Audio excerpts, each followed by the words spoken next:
My name's Theodore Keeping. I'm a climate scientist here at Imperial College London, and I work on the changing likelihood of extreme weather events as the climate changes. El Nino is a pattern of the global climate that occurs every few years, and what it is a pattern of warm sea surface temperatures in the central Pacific that stretches to the East Pacific towards South America. And that pattern of warm sea surface temperatures affects local weather, generally causing warmer conditions around the world.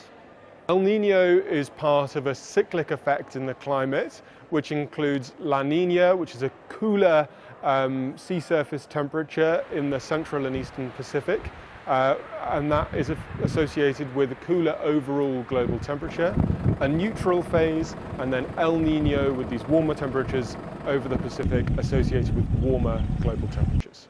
El Nino matters because it affects local weather patterns. And what local weather means is it means whether it rains or doesn't rain, how heavy that rain is, whether it's hot or cold, or how hot that heat is or cold that cold is. And the effect of El Nino will have an effect on weather in many, many different parts of the world, and that can be the difference between food production going well or crops failing, and it can be the difference between people experiencing flood events or extreme heat stress or not experiencing those things as well. So it's a super important contributor to global weather patterns. We don't know that this El Nino event, if it even happens, is going to be super. What we know is that it's more likely than not that an El Nino will occur in the second half of this year, and that there is, of course, a small chance that a very strong El Nino will occur, as predicted by some models, which unfortunately are never perfect in their forecasts. Lots of different research organizations around the world publish forecasts of El Nino, and these are put together by the World Meteorological Organization, which will publish its next forecast in May.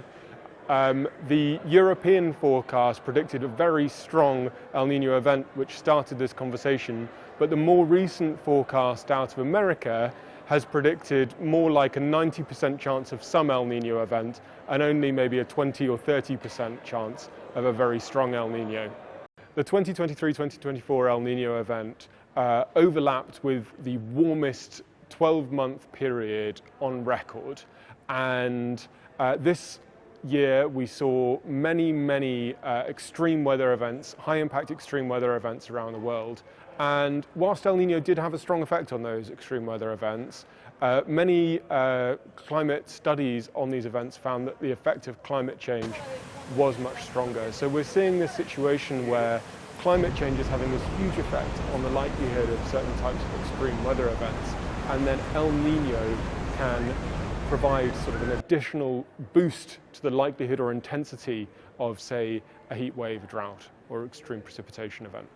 We've been having El Nino events throughout all of human history, and an El Nino event does make certain kinds of extreme weather more likely. For example, droughts, heavy rainfall events in other areas, extreme temperatures, and we've always experienced these El Nino-driven extremes. The difference today is because of climate change, we've also shifted into a new climate. And so an extreme El Nino year plus climate change means that we're much more likely to experience these sorts of unprecedented weather events than an El Nino by itself before climate change. We don't know if the El Nino La Nina pattern is changing as the climate changes. What we do know is that if an El Nino event occurs, climate change means the weather patterns that we'd normally have seen in an El Nino have become more extreme in many cases for hot extremes, for extreme rainfalls, for droughts, than they would have been historically. The climate is changing extremely rapidly, and we're not sure how El Nino is going to respond as a pattern to that future climate change. But what we do know is that as the climate continues to warm very fast, the likelihood of virtually all extreme weather events apart from extreme cold is getting much, much more likely. And we know that that trend is going to continue until climate change stops. And we know that El Nino has an effect on the likelihood of that sort of extreme weather as an additional contributing effect to certain kinds of extreme weather event.